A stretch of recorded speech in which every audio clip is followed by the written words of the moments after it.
Welcome to the new sound of online radio. Welcome to the sound of Universal Broadcasting Network. 'Cause you make me feel like I've been locked out of hell. A mix of today's hits and hard-to-find favorites, combined with the most entertaining and intriguing talk anywhere. This is your sound.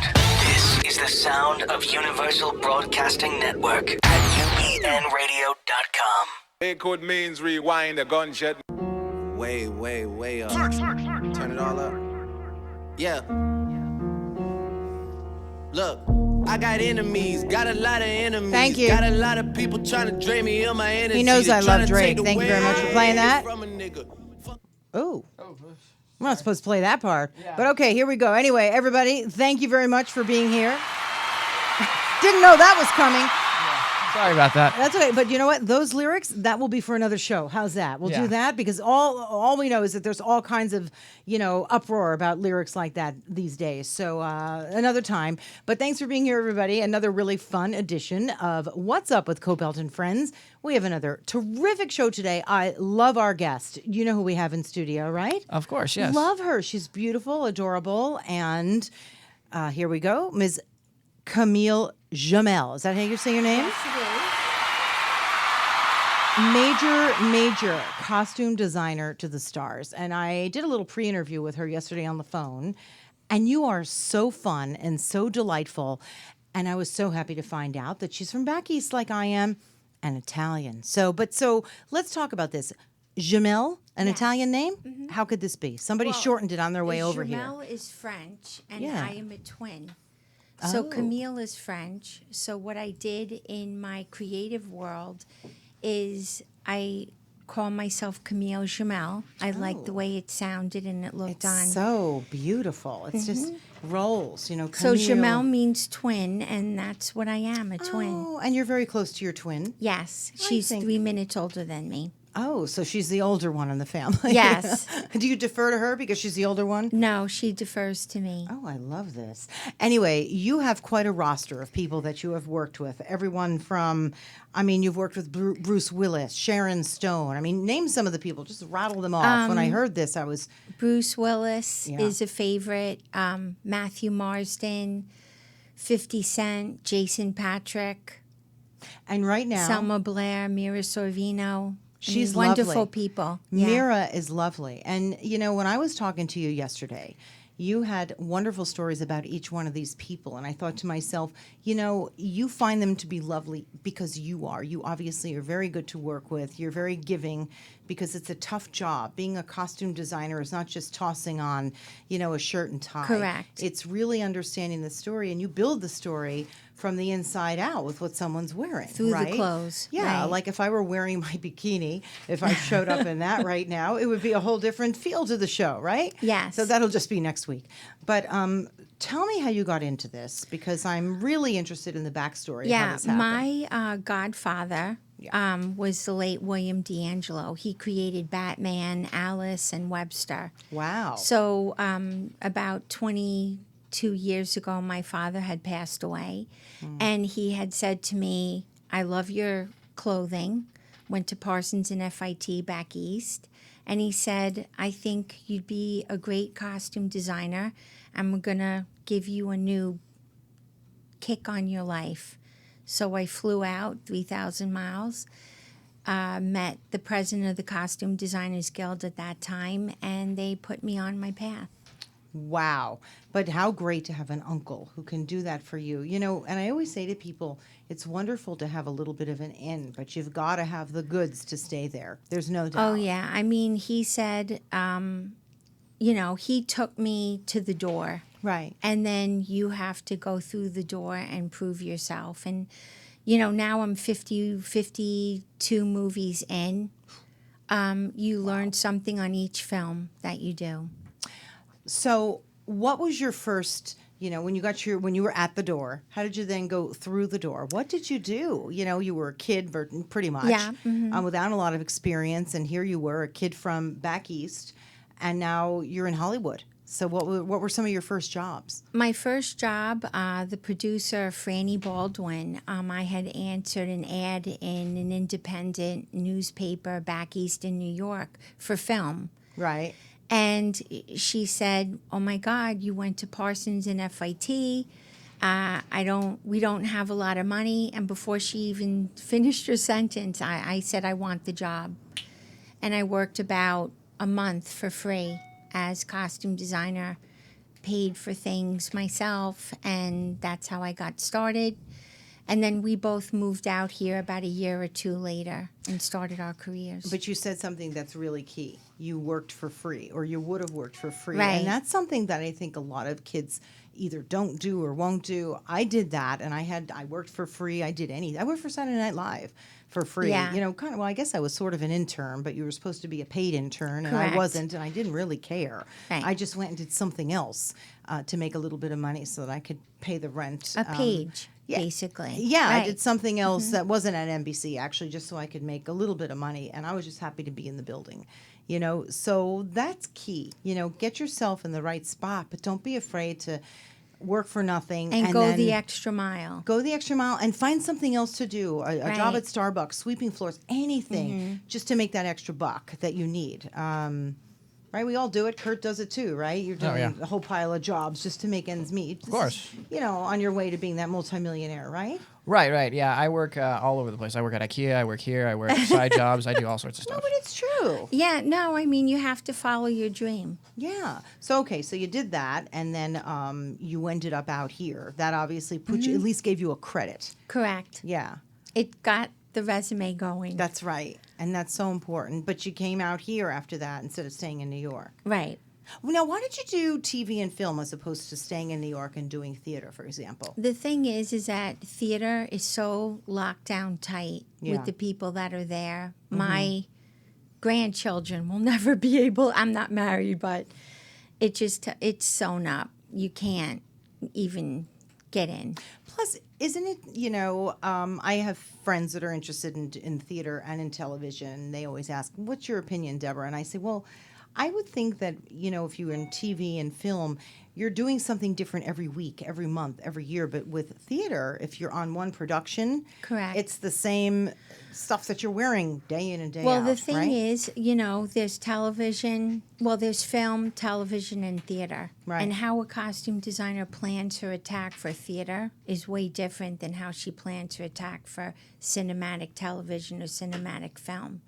Because the theater costumes have to withstand 2 shows a day, 7 days a week, and they have to be made differently. But they're also the same every night. You know, if They're you're the doing same a different every night, Yeah, if right. you're doing a different episode every week for TV, granted you have to stay in character Correct. for that character, but they're wearing something different every week, you know? Right. I find it fascinating. So what were some of your favorite shows that you've worked on and why? One of my favorite shows was Psycho Beach Party, which I got in 1999, 2000. It was a 1960 beach blanket bingo, kind of Annette Funicello remake. And I worked with Amy Adams then. She's adorable. And I knew right then and there when I met her, she was going to go places. She had that wonderful personality. She was a doll to work with. And I had the ability of doing whatever I wanted on that film. I had the creative, all the crayons came out of the box, so to speak. It was Really? really fabulous, yeah. Do we have any pictures of that? Do you know if we sent any ahead? Because what we could do is play some of the, you know, show some of the pictures of some of the work that you've done. What's that there? Where is that from? That is a suit without the collar that I custom designed for Jason Patrick, the actor. And I promised him that I would make him a beautiful suit. We had worked together on several projects, and he really loves my work, and it's important when actors love a costume designer's work, you do something nice for them. So I went over to his house, and I fitted him in the top layer part of his collar. And Oh, all wow. that fabric came from England and Ireland, and it was made on a hand-loomed machine. And So you just did this after the fact. I did it you after worked the with fact them. because Jason is an amazing actor, and I really wanted to thank him. Wow. Now, what about this pink blazer that we're looking at? The pink jacket is part of my cashmere collection from my line Couture Junkie that my business partner, Burnett Everett, and I are working on together. And the necklace is ours as well. So tell me a little bit about that and how you ended up from being costume designer to the stars with 52 plus films, correct? Correct. And next we'll talk about what you're working on as well currently. But how did you then jump from that into your own business? Well, the funny thing is, I was doing a movie about 15 years ago with Penny Marshall, Sean Young, and the late Nell Carter. And my director said to me, Camille, we're on a very tight budget. You've got to make your magic happen.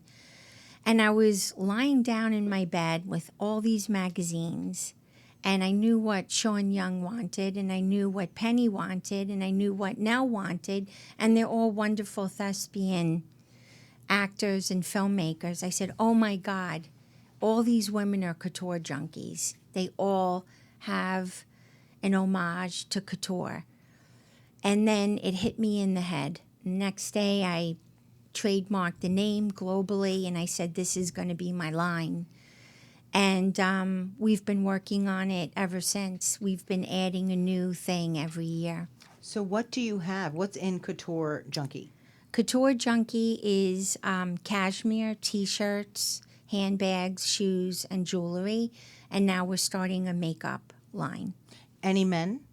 Not yet, but it is trademarked for Couture Junkie Man. It is. Brilliant.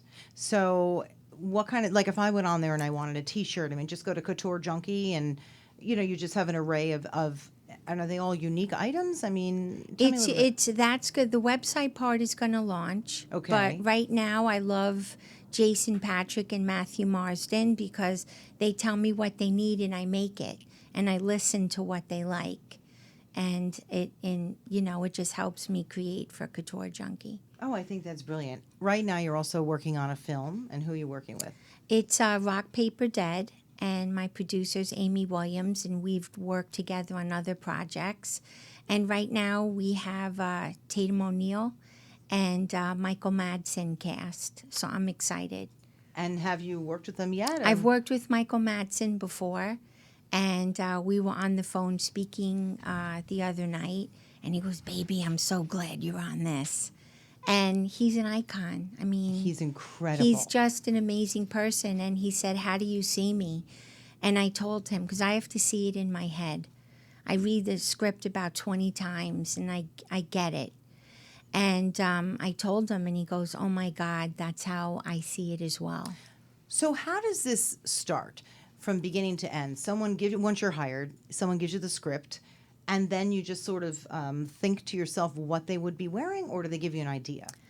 It's my job to get the script. Right. And I read it, and I go over in my head what I think my budget's going to be.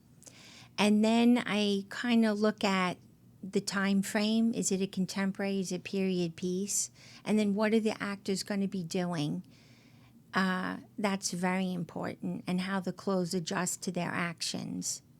Give me an example of that. Like you said, you worked with Bruce Willis. He tends to do a lot of action stuff. Correct. What did you do with him? Well, with Bruce Willis, the funny thing was I worked on a film, The Prince, with him. And, he's been around the block, and he knows what he likes, and he knows what is going to look good on him. And I wanted to keep that up. He's a pleasure to work with. I mean, you have to be on your mark, and you have to know what you're doing. And he loved what I did for him, and that was wonderful. But I put him in all Dior. He was playing a bad guy. And Bad guy who's well dressed. I mean, don't bad they guy tend to who's be well dressed and has a lot of money. Mm-hmm. What about Sharon Stone? What was she like to work with? Sharon Stone was great. I came in on Mother's Day as the second costume designer. Mm-hmm. So I had another designer that had dressed her previously. Wait, you worked on the movie Mother's Day? I worked on Mothers and Daughters. Mothers and Daughters. Okay. Correct. That's not the Mother's Day film, right? No, that's another one. That's a different one. Right. Okay. Mothers and Daughters was Sharon Stone, Selma Blair, Susan Sarandon, Oh my gosh, what a Mira cast. Sorvino. It was an amazing cast. Did you work with Susan? I didn't. Susan was on the part before me. Okay. Yeah. So you worked with Mina? Is that who? Mira. Mira Sorvino. And she is lovely. I She's think a doll. She is such a terrific actress. She's a lovely, pro. as was her father. Yes, and I know Paul, and I worked with Paul as well, so that was great. What great people, Italians, of course, and I think they are just amazing. And I think she's really, really elegant. She is. That must have been a fun project. I would love to dress some of these girls because I think they are lovely, and you really, it's almost like dressing your Barbie doll, you know? Yes, but the Barbie doesn't talk back, and Yeah. the actors do. So My Barbie would talk back. right, I know.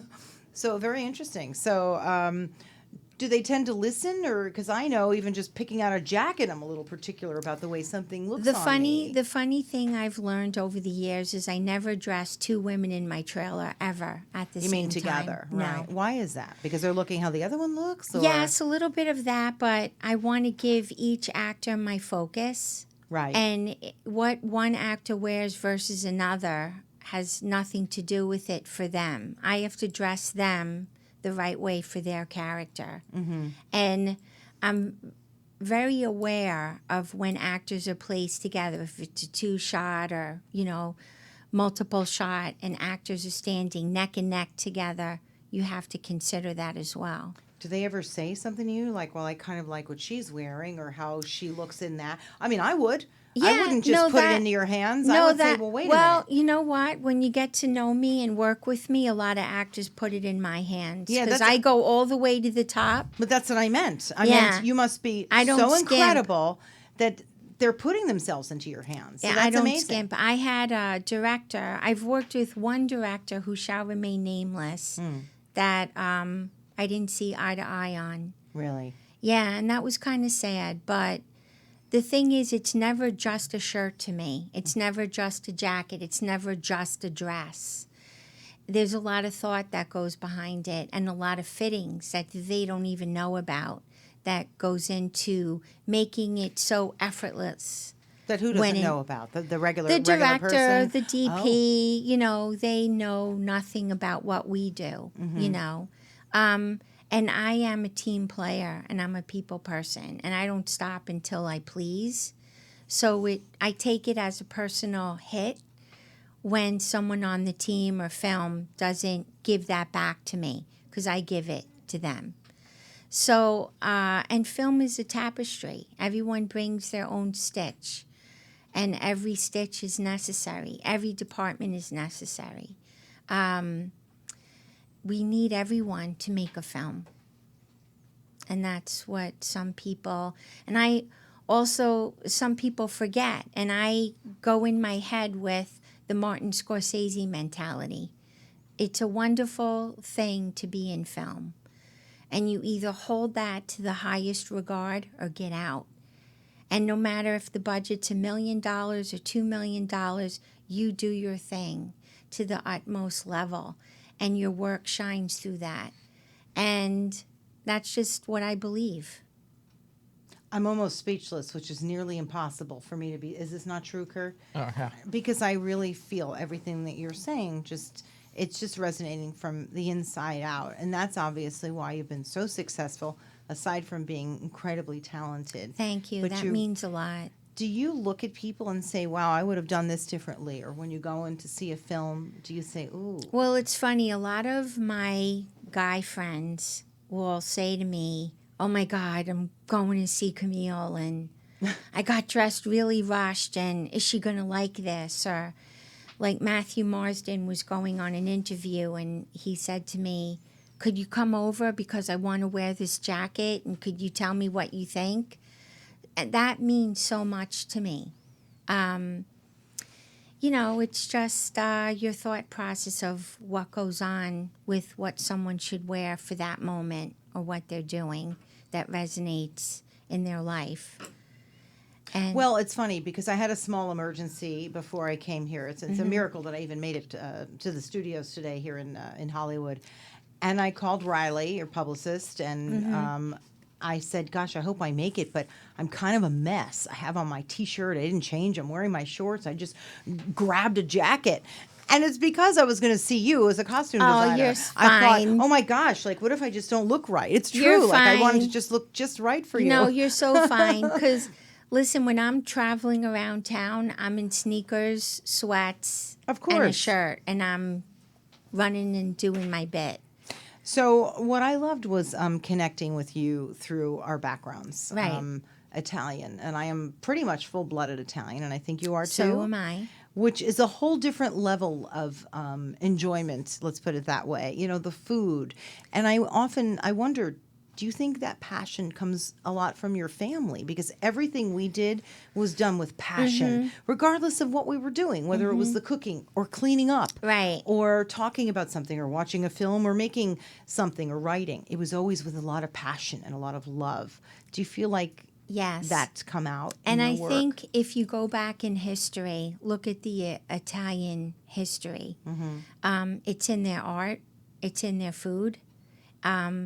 It's in their interiors. It's in every element of their life. And they live it and breathe it and do it, and they are it. And I think, you know, in film, there's... it denotes a little bit of Italian gangsta, you know, or however you want to put. But there's a whole other side to being Italian and loving there's no it. doubt. I'm so proud of being Italian, but when I tell people that I'm Italian and originally from New Jersey, Oh, yeah. oh my gosh, what I don't get from people, like, are there mobsters in your family? exactly. I usually answer yes. You know, all kinds of things. You Oh, know, no, did the I- meatballs really go flying? I usually answer yes because they did. They did. There was passion in everything my family did, including Right. the meatballs. So there's a little bit of truth to that too. But when I talked to you, I really got that sense of family through your work. Right. Right? Well, my grandfather came here to America when he was only 13. Through Isn't that the Ellis story? Island. Right. And he spoke broken English. And he came here and met his cousins and paved his way and became a very successful man.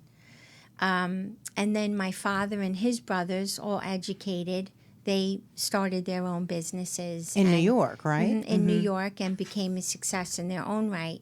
So that entrepreneurial spirit of do what you want, be what you want. My grandmother on my father's side was extremely talented and had that creative antique eye.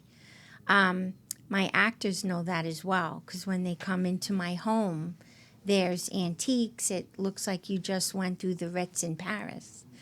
And they're like, Camille, could you design my office? Could you come over and redo my house? And you're always looking probably too. I'm the same way.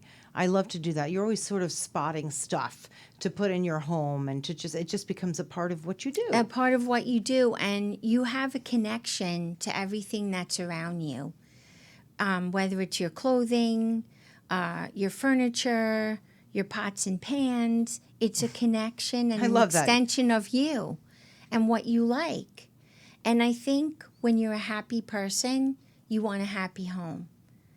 And my friends know that, and they want to take a piece of me wherever I go. I'm going to take a piece of you wherever you go. I mean, I'm so thrilled to have met you. No, I'll do your house. I'll do your You closet. could do coming into my closet, you see this color?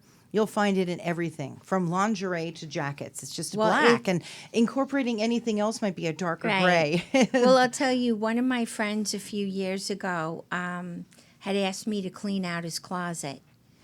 And I was literally there for 6 hours, and I took 8 lawn bags, you know, that you pack the leaves in. And those were all the clothes that I told him he couldn't have anymore. I recently did it. I think I had 21 And bags. I think he needed to be resuscitated. It was like I was going through an old I Love Lucy episode. It's very hard to part with your stuff. Yes, especially for men. Really? Yes. Oh, my husband Men wouldn't get- know the difference. I mean, I'll just No. walk in there and take a shirt, and he'll never know it was there, and No. he'll never know it's gone. I have guy friends that have holes in their shirts, and they have clothing from high school, and they can't part with I it. have clothing from high school that I can't part with. Do you want to know why? Because I look at it and it reminds me of where I was. Now, My friends will say, Deborah, take a picture of it. You can go look at it in the picture, but no. I need to touch it and feel it, and and it's like music. It'll just bring me right back to the point of where I was. Yes. And the one piece of clothing that I did throw out not too long ago, I'm really angry about it because I met someone really important in my life. And it's gone. And I gave away that blazer that I was wearing. I was working at the time in New Jersey. And I thought, I shouldn't have given it away because it was a reminder. So what do you say to somebody like me who can't go through her closet in part? I think what you have to do is reassess your wardrobe at every 2 years and keep the things that you need on one side, like what you're going to have for work, what you're going to have for the weekend, or, that goes on one side. And then the stuff that you love, that you need every so often goes on another. But I coordinate closets from light to dark. And I do it in stages of business. Oh, I do that too. Yeah, business, and then leisure, and then evening, and then so forth. I hardly have any evening stuff because in LA, you can just sort of be a little funky and do your thing. Right. And if it's like really evening stuff, then I'll go out and have someone get something And I for could come me. on again and tell you everything that I find in people's closets, but Tell me, won't. I want to know. What kind of stuff do you find? No, in there? that's going to be in my book. Really? So Yeah. are you really working on a book? Yes, 2 of them. Tell me about that. Well, the funny one is going to be the closets I've been in. Yeah. And then the second one is a book called In Character that I'm doing with a photographer friend of mine from England. It's Samantha Fielding.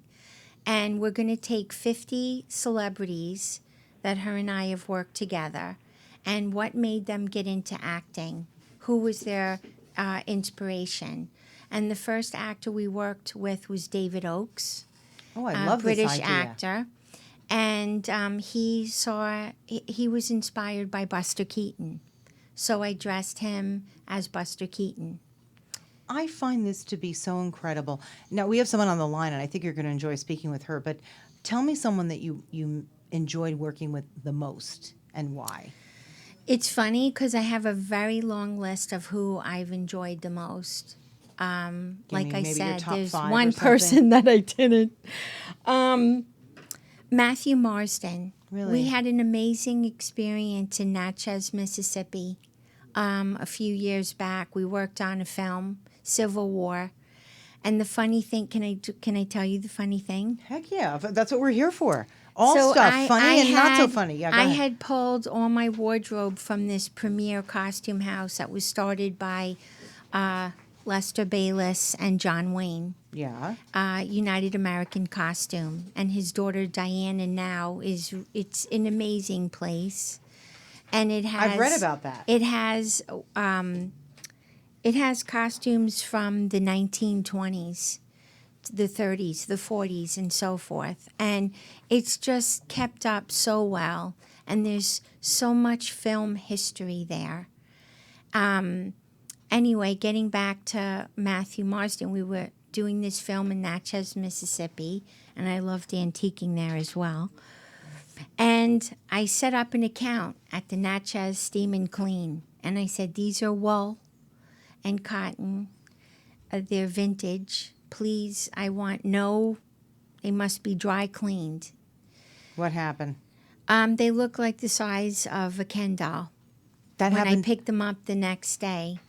And there was no way that I was going to tell Matthew that for the next week his pants looked like the size of a Ken doll.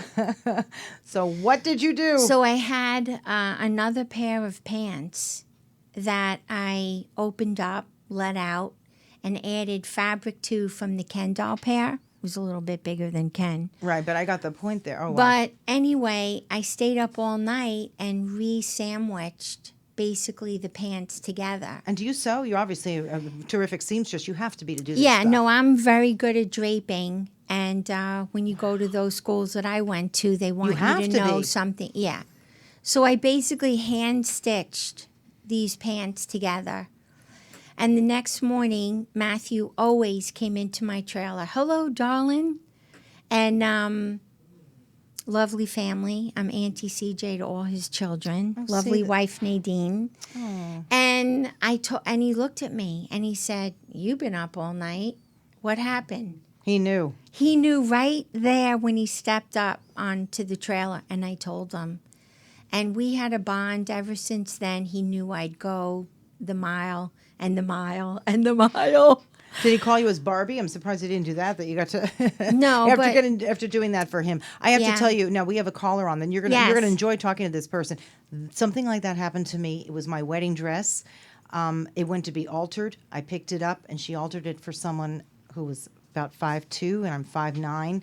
Needless to say, it was a week before my wedding. I had to run over in New York City to the bridal area, like where they have all that, and just grab a bridal dress off the rack. On Broadway. I had to grab one off the rack. So there's a story for you. But it worked out. I like that dress better. Anyway, this is really interesting because I don't know what you do with shoes, but this is such a terrific guest. I'm excited to talk to her. Elizabeth, are you on the line? I am. Thank you so much for holding. Here we go. Elizabeth, please pronounce your last name for me. Semmelhack. Got it. Elizabeth Semmelhack. And you're with the Bata, is that how you say it? Shoe Museum. Oof, I don't love this. I am. I love this. And you have an exhibit going on. It's a bold new exhibition exploring men in heels. I loved reading about this. Do you know much about shoes and men? Yes. And Hi, Elizabeth. Hi. We have in studio with us Camille Jumelle. She's a very well-known costume designer here in Hollywood and has worked on so many films. What, 52? Yeah. 52 films with everyone from Bruce Willis to Sharon Stone, and she's working on one now with Tatum O'Neal. Tell us a little bit about this exhibit and about how it was men initially who were wearing the heels in the family. Isn't that right? That is correct.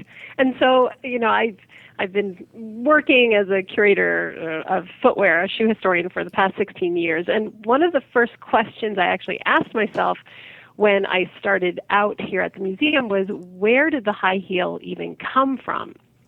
And so I've been spending years researching that answer, and it turns out that I can trace the heel all the way back to the 10th century in Persia, where it was worn as a part of equestrian footwear. And so it seems to have been developed as a tool to make use of the stirrup, or to make better use of the stirrup. And so men absolutely were the first to wear heeled footwear, and European men around the turn of the 17th century suddenly became interested in Persia, and that's when heels started to be worn in Western society. Well, right, and basically they wore these heels so that they could sort of stay on the horse in the stirrups. I love that. Correct. Doesn't that make sense? Yes. How many times you're on a horse, right, in the stirrups, and I'm always afraid I'm going to slide right off. There's the shoes. We have a picture of them right there. You probably know the ones. They're from, they're kind of greenish. Do you know the ones I'm thinking of, Elizabeth? Yeah, those are yep. Those are the Persian those are shoes. the Persian riding shoes. Yeah. And they're from the 11th. Yeah, they're from the 11th century. That's pretty amazing. They're beautiful, No. actually. Those particular shoes are 17th century, early 17th century. But I have found evidence of footwear like that being used all the way back to the 10th century. Oh, so they're way more contemporary then. I actually think these are beautiful, don't you? Yeah, and you see the quality from the 17th century, and it withstands the test of time. They're absolutely stunning. I love those shoes. I would wear them. And the heels used to be made of wood. Isn't that right? Yeah, there were two different types of heels. The earliest heels in Western fashion were wood, and they were often covered with leather. That's sort of exactly what stilettos are today. And the other style, which is also worn today, is the stacked leather heel. That's what cowboy boots have. Right. And so both of those forms of heel date all the way back to the 17th century. So I love that there was a purpose to the heels. Now, what about stilettos? When did that become fashionable? Because certainly I don't think the men were wearing those, right? They were wearing these for a purpose. That's correct. They were wearing them for a purpose first, men. But they did wear heels for 130 years after they were introduced at the turn of the 17th century. So while the heel may have started out as having this equestrian function in European dress, it also became, for men, a symbol of status and privilege, just as it was and has continued to be for women. And so what I find really interesting is that men have, from time to time throughout Western fashion, turned to the high heel, but they've never turned to the feminine high heel. As you just said, they never have worn the stiletto heel. And the stiletto heel itself was invented in the 1950s as part of a sort of the reimagining of what it meant to look feminine. And in many ways, the stiletto was inspired by the pinups that soldiers looked at during World War II. Oh, It that's interesting. elongated the leg and the calf. Right, and originally when women started wearing heels, they were wearing longer skirts, I read, and it had nothing to do with looking taller, and it had nothing to do with elongating the legs. It had to do with making your feet look smaller, which I found That's to be exactly right. Could you Yeah. imagine you're squashing or something? You know, there's some cultures where they still do that. We know that, right? Right, And they're stuffing their feet into these shoes. Well, Wow. you know, even the Yeah. Cinderella story was written in the 17th century, at the very end of the 17th century. And so, absolutely, one of the main reasons why women ended up keeping the high heel as a footwear of fashion for them was that it hid the bulk of their foot under their skirts and allowed just the tips of their toes to show, and it made them look like they had very, very small, minuscule feet. Dainty. The Yeah. dainty. Dainty. Yeah. Yeah. So you've got men who are, you know, in heels for purposes of, you know, for work purposes, women who are wearing them to scrunch their feet, and then somewhere along the line, would you say more in the 20th century it would have been that they were used more for fashion? You said in the 1900s? Well, I mean, it's true that women's shoes were hidden under their skirts, but they still were objects of beauty and were used as items of fashion. However, certainly when you think about what happens in the 1920s and the skirt hems go up and the leg is finally revealed, then footwear does come into greater fashion focus. And so I would never say that the footwear hadn't been fashionable beforehand, but certainly the high heel and shoes in general become increasingly important in women's fashion from the 1920s on. You know, it's interesting that more men don't wear heels, and I'm not talking stilettos, but I'm just talking something to, you know, raise them up a little bit. Because, you know, most men want to be a little taller. I know, but that's why they have cars. What? Oh, Well, and actually part of the problem is that it's related to 19th century ideas, like started by Darwin, of the idea of survival of the fittest. And so, you know, as the 19th century progressed, we began to do things like measure each other to decide who was a better race of people. I mean, eventually this gives rise to the fascist movements and that lead to World War II. But there starts to be this idea in culture that naturally tall men are naturally better. And so heels for men become evidence of lack. The same way a toupee is evidence that a man is in fact bald. A man in heels is sort of betraying to us that he thinks he's too short or that he is in fact too short. And so high heels are very complicated for men because of this idea of idealized masculinity being linked to height. Interesting. So better to just run around bald and short as opposed to putting on Correct. your toupee And own up with a to nice, nice pair of heels and just own it. Just own your bald know. shortness, right? I don't know, but my very dear friend is Randy Couture, the MMA champ, and he's totally bald, and he's very much a man and a very dear friend. So I think society changes as the we're being years go silly. by. Oh, Yeah, absolutely. But no, he's another great actor that I wanted to plug in there. Sorry, Elizabeth. Well, I have to tell you something. Let's talk about a toupee for a second. I do not understand why anyone would wear one. I think baldness is perfectly okay. I think shaving your head to look like you hardly have hair is actually very appealing. This is me. I find that Right. appealing. I really don't understand the whole rug concept. Well, I think it's how, and Elizabeth, you know, you'll agree with me here, it's how you see yourself. And I think when some people, and this is how I have to scrutinize wardrobe, is I had an actor come in my trailer, and he said to me, but I don't see myself. And I said, but you're not supposed to. You're supposed to see the character. And I think men in general get stuck on what they look like 20 years ago or 30 years ago, and they don't grow into who they are now. Can I just say what you just said? is what every actor needs to hear in acting 101. You don't need to see yourself, you have to see the character. Right. That's brilliant, and I know that's how you feel when you walk into a room and you get your first look at how you're going to dress someone, or you look at the character, you don't look at the person, correct? Correct. And do most actors sort of look at how they look in the costume as opposed to what the actor should be looking like in the costume? Does that make sense? Yeah. The funny thing is I did a movie with the Baldwins a few years ago, and I had read the script, and I sat down with them. And they're wonderful. And they're East Coast, and we got along. They're really so fun, aren't great. they? They're amazing. The brothers are hilarious. But you have to be on your mark, and you have to know what you're doing because they expect excellence, all of them. And they expect you to deliver because they deliver.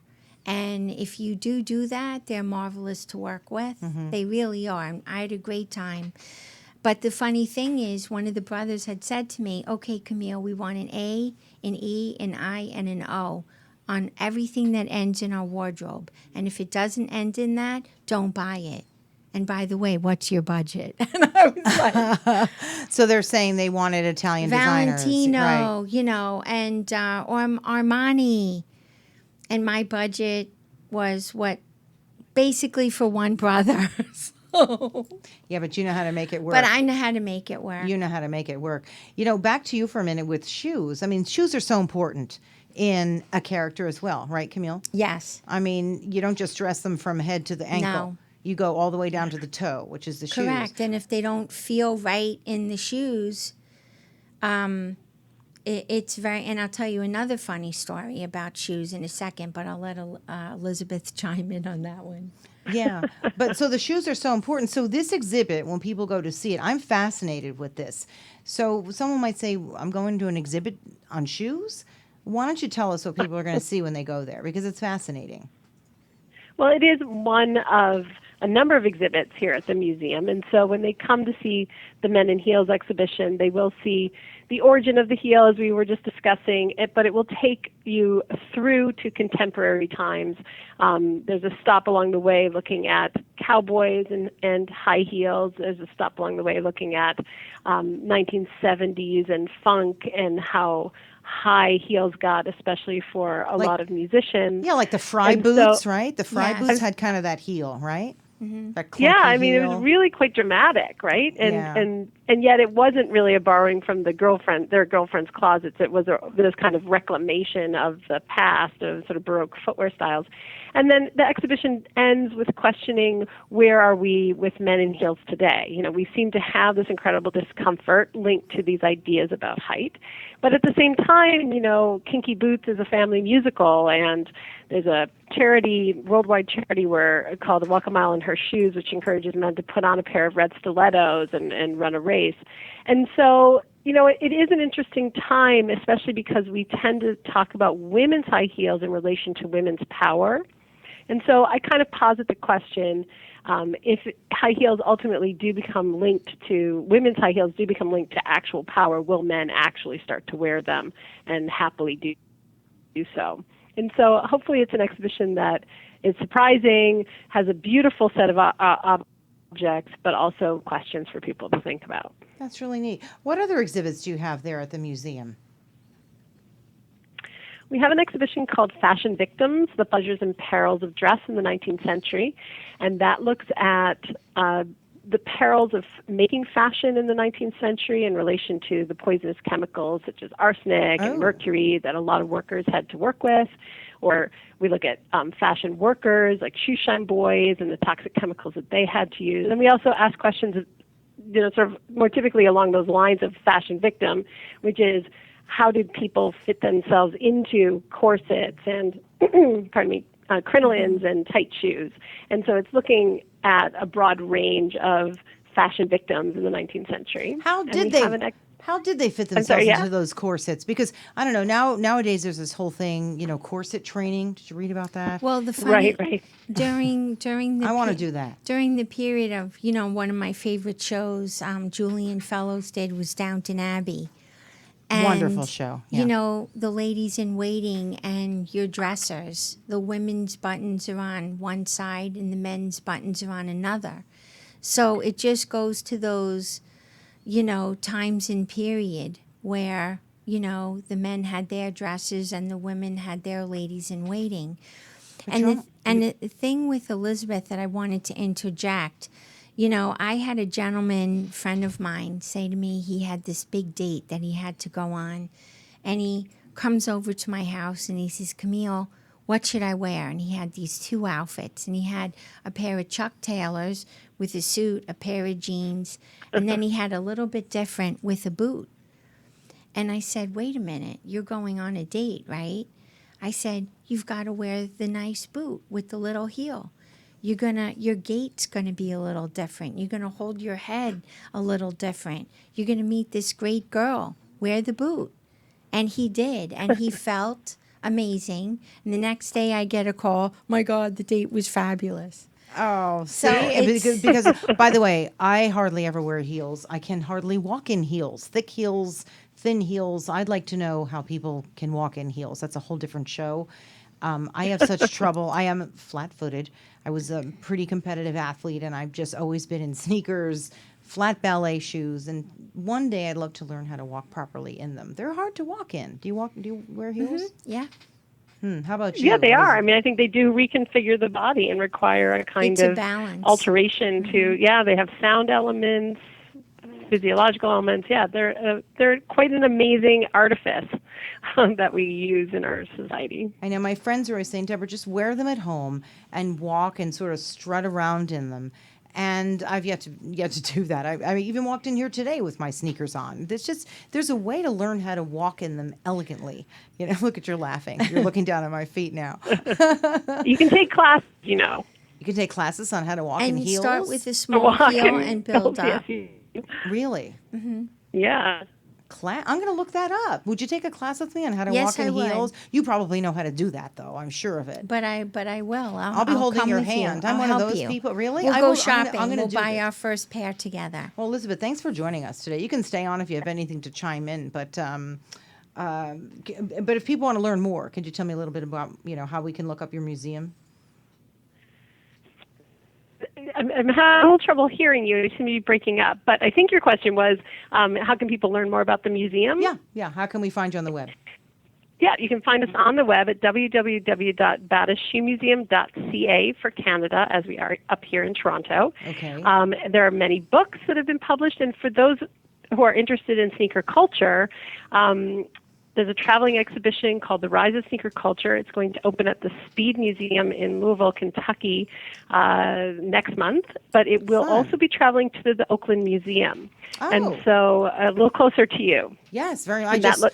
I was just in Oakland 2 days ago, actually. I just flew out of the airport Monday. So I go up there quite often. And so that exhibition has 170 pairs of sneakers in it and traces the long history of sneakers. It's a very interesting exhibition as well. I'm going to check that out. Thank you so much. And you, Camille, so busy.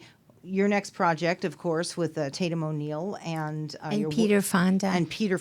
He's a love. He is a love. I've met him a couple of times as well. Have you ever worked with his sister? Have you ever worked with Jane? No.